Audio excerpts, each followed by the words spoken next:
Today we're talking about NASA and their recent discovery about an asteroid named Dinky. It actually has its own moon. But before we get into that, did you know NASA has announced a new streaming service called NASA Plus? It's set to hit most major platforms next week. It'll be completely free, with no subscription requirements, and you won't be forced to sit through ads. NASA Plus will be available starting November 8th.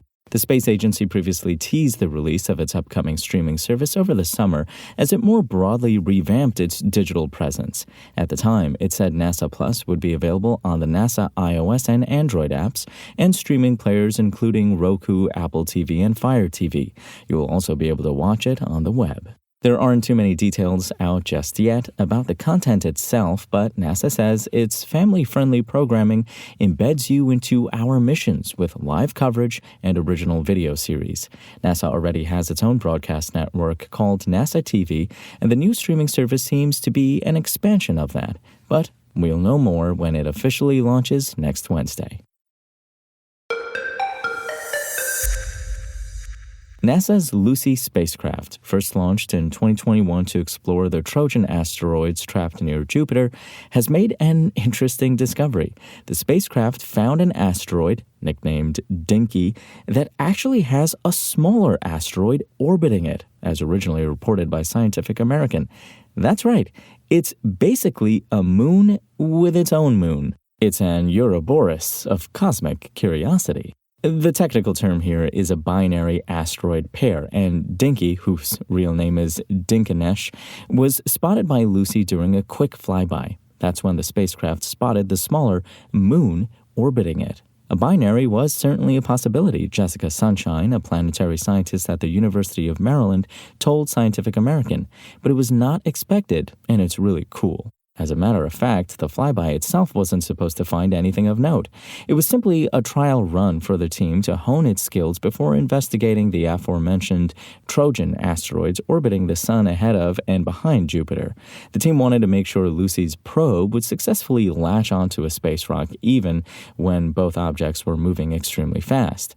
Guess what? It worked. Hal Levinson, a planetary scientist at the Southwest Research Institute and principal investigator of the Lucy mission, said that the test was amazingly successful. As for Dinky and its even dinkier satellite, NASA scientists still have a long way to go with its investigation, as only about 1/3 of the relevant data has been beamed down to Earth. NASA has released a series of images showing Dinky and its pseudo-moon, but not any actual data as of yet. Even just from these images, however, you can tell a lot about these two celestial bodies. There's a visible equatorial ridge on the main body of Dinky, aka Dinky, and secondary ridgeline branching off from it.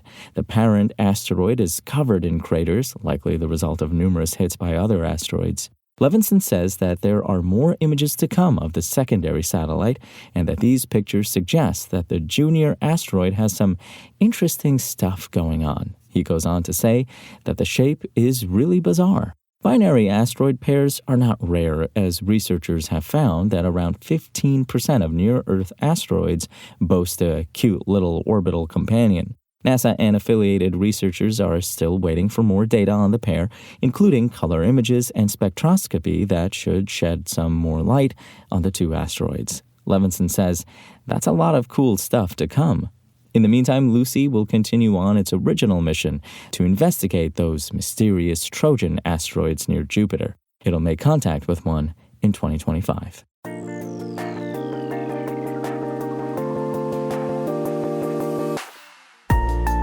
Thanks for listening to the show.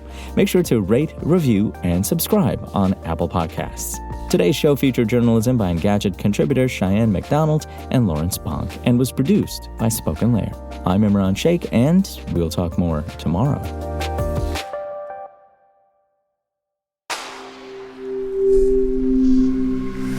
Spoken Layer.